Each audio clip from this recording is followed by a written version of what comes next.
বন্ধুরা চলে এলাম ঘূর্ণিঝড়ের আরও একটি গুরুত্বপূর্ণ আপডেট নিয়ে। এই মুহূর্তে আপনারা সরাসরি লাইভ দেখতে পাচ্ছেন যে ইতিমধ্যেই ঘূর্ণিঝড়টি ক্রমশ শক্তিশালী রূপ নিয়ে উপকূলে কিন্তু টাচ করে ফেলেছে। অর্থাৎ সকালেই আপনাদেরকে জানিয়ে দিয়েছিলাম যে এই নতুন ঘূর্ণিঝড়টি ক্রমশ শক্তিশালী রূপ নিয়ে অন্ধ্র এবং তামিলনাড়ু উপকূলে আছড়ে পড়ার তীব্র সম্ভাবনা রয়েছে।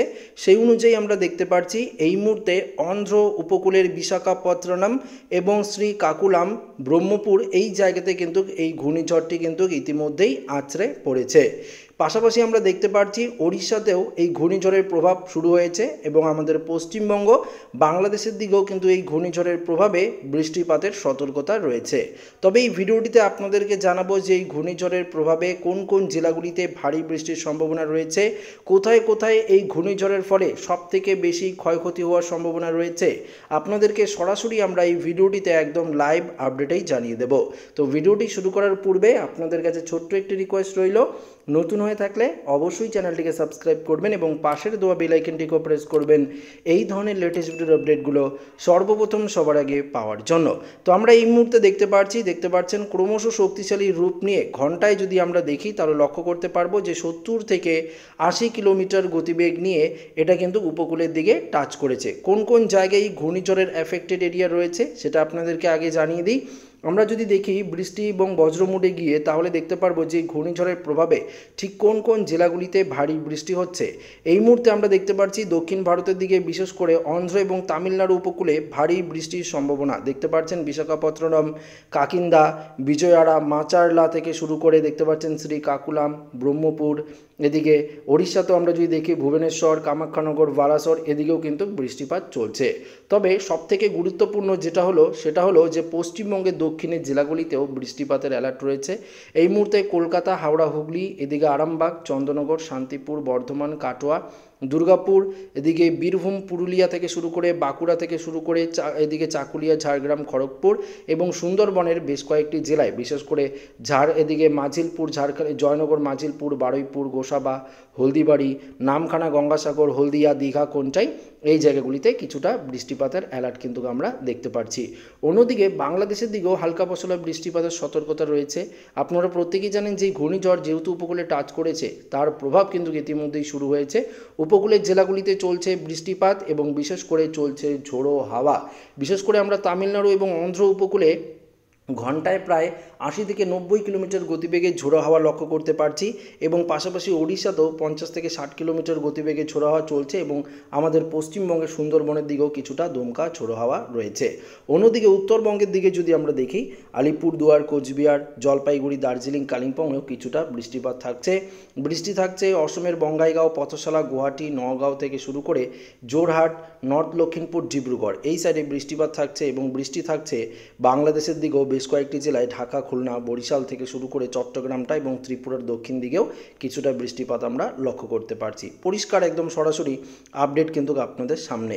পরবর্তী 1 থেকে 2 ঘন্টার মধ্যে বৃষ্টি কিন্তু আরও কিছুটা বাড়বে, দক্ষিণবঙ্গে বৃষ্টি বাড়বে, পাশাপাশি আমরা উত্তরবঙ্গেও বৃষ্টি বাড়ার সম্ভাবনা দেখতে পাচ্ছি এবং আপনাদেরকে উপগ্রহ চিত্র থেকে দেখাই বিষয়টা, তাহলে আরেকটু ক্লিয়ার বুঝতে পারবেন যে এই মুহূর্তে আমরা দেখতে পাচ্ছি যে উত্তরবঙ্গে ঘন কালো মেঘ রয়েছে এবং উত্তরবঙ্গেই কিন্তু বৃষ্টিপাতের যে সম্ভাবনা সেটা কিন্তু সব থেকে বেশি রয়েছে দক্ষিণবঙ্গের তুলনায়। আমরা এখানে দেখতে পাচ্ছেন লাইভে যদি করি তাহলে দেখতে পাচ্ছেন যে পূর্ব দিক থেকে উত্তর দিকে মেঘগুলো ক্রমশ অগ্রসর হচ্ছে। এর জেরেই আমরা উত্তরবঙ্গে বৃষ্টিপাতের অ্যালার্ট দেখতে পাচ্ছি।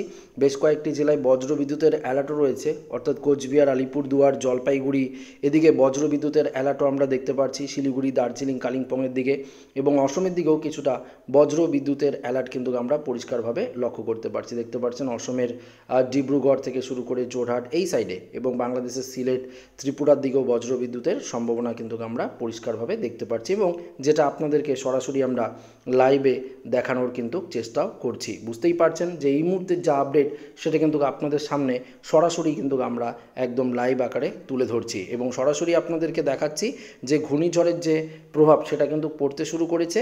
ইতিমধ্যেই অন্ধ্র উপকূলে প্রচুর পরিমাণে ঝড় বৃষ্টি চলছে, ওড়িশাতেও ঝড় বৃষ্টি চলছে এবং আমরা দেখতে পাচ্ছি যে পশ্চিমবঙ্গের উপকূলে উপকূলের জেলাগুলিতেও এই ঘূর্ণিঝড়ের প্রভাবে এই মুহূর্তে বৃষ্টিপাত হচ্ছে এবং উত্তরবঙ্গেও কিছুক্ষণের মধ্যে বৃষ্টি চলবে। ইতিমধ্যেই ছিটেফোঁটা বৃষ্টি আলিপুরদুয়ার, জলপাইগুড়ি, পাশাপাশি কোচবিহারের দিকে শুরু হয়েছে। ঘন কালো মেঘ রয়েছে এবং বজ্র বিদ্যুতের অ্যালার্টও আমরা দেখতে পাচ্ছি। বিশেষ করে আপনাদেরকে দেখাবো বজ্র ঝড় মুডে গিয়ে দেখাবো, অবশ্যই দেখাবো আপনাদেরকে যে কোন কোন জেলাগুলিতে বজ্র বিদ্যুতের রেড অ্যালার্ট রয়েছে, তাহলে আপনারা সতর্কতা অবলম্বন করে চলতে পারবেন।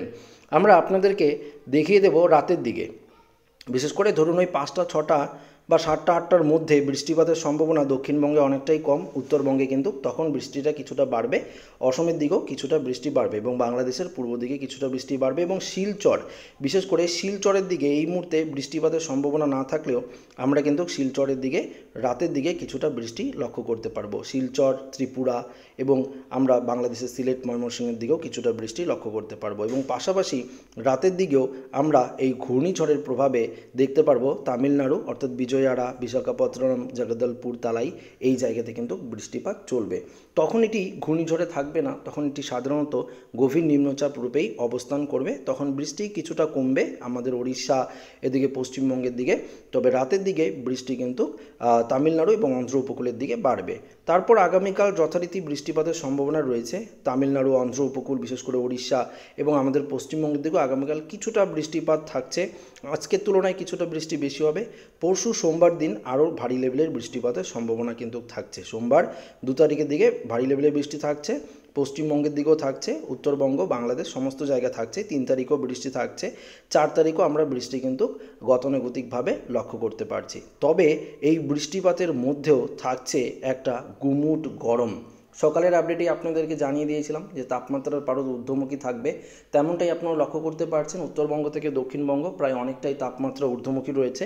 আজও কিন্তু অনেকটাই তাপমাত্রা ঊর্ধ্বমুখী থাকবে, আগামীকালও কিন্তু তাপমাত্রা আরও ঊর্ধ্বমুখী থাকারই সম্ভাবনা রয়েছে। তো অবশ্যই আপনাদেরকে লাইভে দেখাবো যে কত ডিগ্রি সেলসিয়াস তাপমাত্রা রয়েছে। অনেকে আপনারা যারা সকালের ভিডিওটি দেখেননি এই আপডেটে জানতে পারবেন যে কত ডিগ্রি সেলসিয়াস তাপমাত্রা রয়েছে। তার আগে আমরা একটু বৃষ্টির পরিমাণে চলে যাই। পরবর্তী 12 ঘন্টার পর 24 ঘন্টায় যদি দেখি, উত্তরেই বৃষ্টি আমরা লক্ষ্য করতে পারছি। দেখতে পাচ্ছেন দার্জিলিং, কালিম্পং, শিলিগুড়ি, কোচবিহার, আলিপুরদুয়ার, এদিকে আমরা যদি দেখতে পাচ্ছি দিনহাটা, শীতলকুচি, এদিকে কিন্তু বৃষ্টি থাকছে। পরবর্তী 3 দিনে বৃষ্টি কিন্তু আরও কিছুটা বাড়বে, 5 দিনে আর একটু ভারী লেভেলের বৃষ্টিপাতের সম্ভাবনা কিন্তু রয়েছে। এবার আপনাদেরকে চলে যাই বজ্রঝড় বৃষ্টি মোডে, যেটা আপনাদেরকে জানাচ্ছিলাম যে বজ্রবিদ্যুতের সম্ভাবনা বিশেষ করে কোন কোন জেলায় রয়েছে। কোচবিহার, শীতলকুচি, দিনহাটা, আলিপুরদুয়ার, ধূপগুড়ি, জলপাইগুড়ি, শিলিগুড়ি, ওদলাবাড়ি, কার্শিয়াং, এদিকে ইসলামপুর, কিষানগঞ্জ, এদিকে থাকছে বাংলাদেশের পঞ্চগড়, বোদা, দেবীগঞ্জ থেকে শুরু করে, ঠাকুরগাঁও থেকে শুরু করে, পীরগঞ্জ থেকে শুরু করে দেখতে পাচ্ছেন যে সাইদপুর থেকে শুরু করে রংপুর সাইডে কিছুটা বজ্রবিদ্যুতের সম্ভাবনা। অসমের গোয়ালপাড়া, গুয়াহাটি এই সাইডে কিন্তু কিছুটা বজ্রবিদ্যুতের সম্ভাবনা রয়েছে এবং আমাদের পশ্চিমবঙ্গের দক্ষিণের জেলাগুলিতে ওই হালকা পশলা দক্ষিণ 24 পরগনার দিকে কিছুটা বজ্রবিদ্যুতের অ্যালার্ট রয়েছে। তাপমাত্রা নিয়ে সকালের আপডেটে তো জানিয়েছি, তাও আপনাদেরকে জানিয়ে দিচ্ছি আজকের কলকাতার দিকে যে তাপমাত্রা, সেই তাপমাত্রা থাকার সম্ভাবনা রয়েছে 30 থেকে 31 ডিগ্রি। সুন্দরবনের দিকেও তাই। এদিকে আমরা দেখতে পাচ্ছি পশ্চিম মেদিনীপুর সাইডটা, দীঘা, কোনটাই, এদিকেও 30 থেকে 31 ডিগ্রি থাকছে। পুরুলিয়া, বাঁকুড়া, এদিকেও 30 থেকে 31 ডিগ্রি থাকছে। এদিকে দুর্গাপুর, বর্ধমান, এদিকে নদিয়াতেও দেখতে পাচ্ছেন 30 থেকে 31 ডিগ্রি থাকছে। কাটোয়া, সুন্দরবনের দিকে, এদিকে যদি আমরা দেখি ধরুন ওই মুর্শিদাবাদ, এদিকেও 33 ডিগ্রি সেলসিয়াস তাপমাত্রা থাকছে। বীরভূমের দিকেও 32-33 ডিগ্রি, মালদার দিকেও আমরা তাই দেখতে পাচ্ছি। দিনাজপুরের দিকেও 34 ডিগ্রি, কোচবিহার, আলিপুরদুয়ার, জলপাইগুড়ি এদিকেও 32 থেকে 33 বা ধরুন ওই 34 ডিগ্রির মধ্যেই থাকছে। এদিকে আমরা পাশাপাশি অসমের দিকেও 32 থেকে 33 ডিগ্রি সেলসিয়াস তাপমাত্রা লক্ষ্য করতে পারছি। বাংলাদেশের সিলেট 32-33, এদিকে মৌলভীবাজার, কিশোরগঞ্জ, ময়মনসিংহ, এদিকে ঢাকা, এদিকেও দেখতে পাচ্ছি 33-34 ডিগ্রি বা 32 ডিগ্রি থাকছে। ত্রিপুরার দিকেও 30 থেকে 31 ডিগ্রি সেলসিয়াসের মধ্যেই তাপমাত্রা লক্ষ্য করতে পারছি। তো বুঝতেই পারছেন এই মুহূর্তের যে আপডেট ছিল সেটা আপনাদের সামনে তুলে ধরলাম। তো আশা করি ভিডিওটি প্রত্যেকের ভালো লেগেছে। ভিডিওটি ভালো লাগলে লাইক করবেন, সাথে শেয়ার করবেন, নতুন থাকলে চ্যানেলটিকে সাবস্ক্রাইব করে নেবেন। ধন্যবাদ।